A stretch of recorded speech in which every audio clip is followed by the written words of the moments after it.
Hello and welcome to our podcast. I'm Ariana. And I'm Marisa. And this is the Krolmeister Sisters S.P.I.E.Dcast, the internet's foremost podcast regarding strange phenomenon inspectors, extraterrestrial division. Just a reminder, our podcast is rated PG-13 because no one under 13 should have to question their place in the universe as we do on a daily basis. Not good for the developing brains. Nope. So, what is our first topic, sister? First, I wanted to address something from last week when we talked about extraterrestrial species. Oh, okay. Apparently, we said xenomorphs at one point.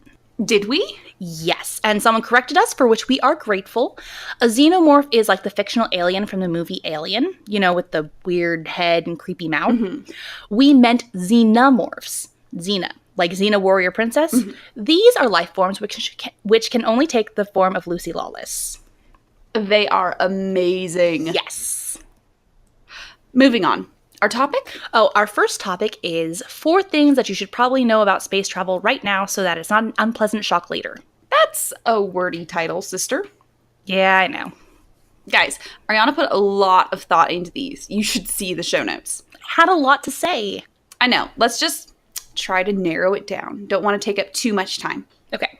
So, first thing you should know, almost no one has vacuum suits. Like, the number one issue with the first-time space travelers is they assume that the suit has a bathroom function where a vacuum sucks the stuff. The bodily excrements. Yeah. They think the suits get rid of it. They do not. Don't just go in your suit all willy-nilly. Yeah, you're going to be sitting in it for a while if you do. That just does not seem pleasant. No.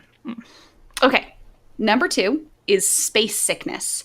Know that if you look out the window and stare into the void and the void stares back, you're gonna get a little queasy. It's just gonna happen. And it is horrible, you guys. You might want to take some Dramamine. Yeah, it's like seasickness and car sickness had a terribly unpleasant baby. Exactly. So just look at the dials and screens instead of the wonder of space. Okay, so what's number 3, sister? 3 is space food. You know in movies and TV where the space food is like colorful and tentacly and weird looking? Mm-hmm. It is not. Like, it just looks like military rations. So disappointing. It is. And I know that it's not an unpleasant one like the others on this list, but like, try to contain your disappointment because your alien hosts will not be happy if you look disappointed. Try looking intrigued. And the number 4 thing you should know is when the FTL drive is engaged. That's faster than light for those not in the know. Right. When it's engaged, you are going to lose control of your bodily excrement. Like, it's gonna happen. There's no way to prepare for that. Oh. What's wrong? I meant to do that one and then segue into the vacuum suit one, but it's like... Oh, sorry. I just thought of a 5th one. Go ahead, sister. Constellations don't mean shit. Like, in space, those things just disappear. Good point. Yeah, stupid constellations. So useless. Like, can you imagine being the guy to look up and go, that one is a bear. Sir, that looks nothing like a bear. That's a bear, and that's the little bear.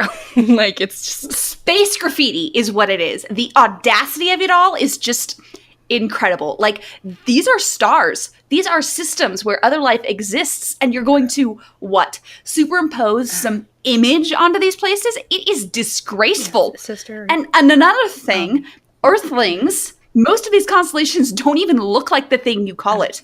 Aquarius looks nothing like a person holding a vase of water. Like, that is the most reaching constellation ever, in my opinion. And it's just the most idiotic practice. Okay. I just can't even... Okay, sister? Okay, we're gonna listen to a word from our sponsor while I calm Marisa down. Okay, breathe. Staring at the night sky, contemplating your place in it all, wondering why you only stare at the sky when it's night, even though the stars are technically there during the day too. Fearful of the inevitable destruction of our planet, either by man or by the explosion of our own sun? Cocoa Kringles, for when you need to quiet the existential dread.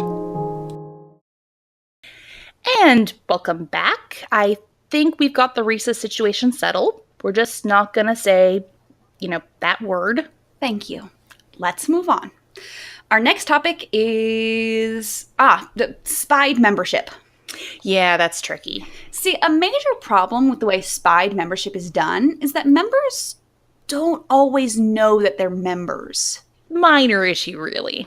Yeah, so basically, how do you know if you're a member of S.P.I.E.D.? The answer is, we're not really sure.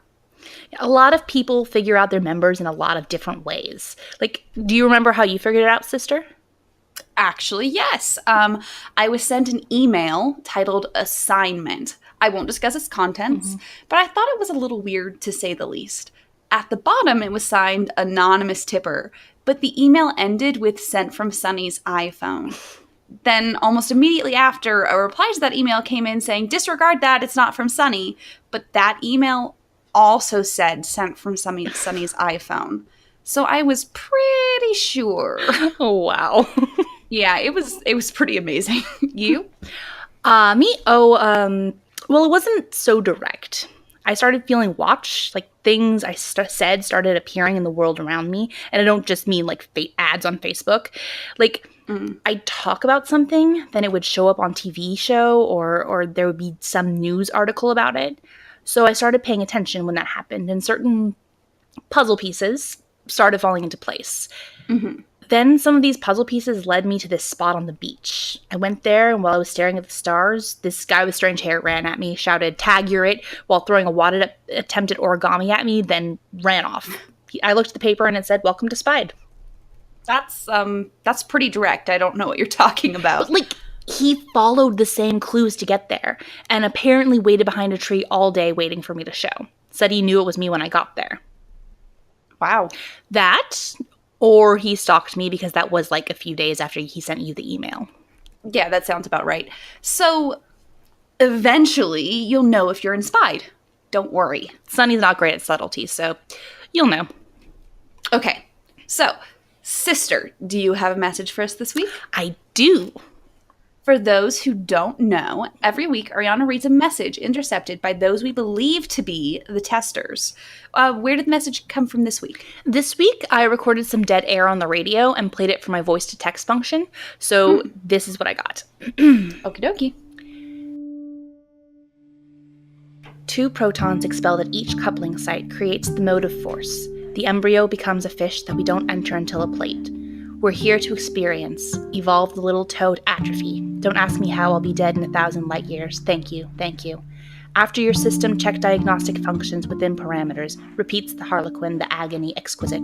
The colors run the path of ashes, 52% of heat exchanger cross-collateralized with hyperdimensional matrix upper senses. Repair ordered relay to 0, 0, 0, 0. What does it mean? Oh, hell if I know, but I'll figure it out. Well, that's it for this week. Be sure to join us next week when our topic is Don't Wake the Giant Space Baby, a beginner's guide to the next step in human evolution. Sounds fun. Until then, I'm Ariana. And I'm Marisa. And we're asking you to stay vigilant.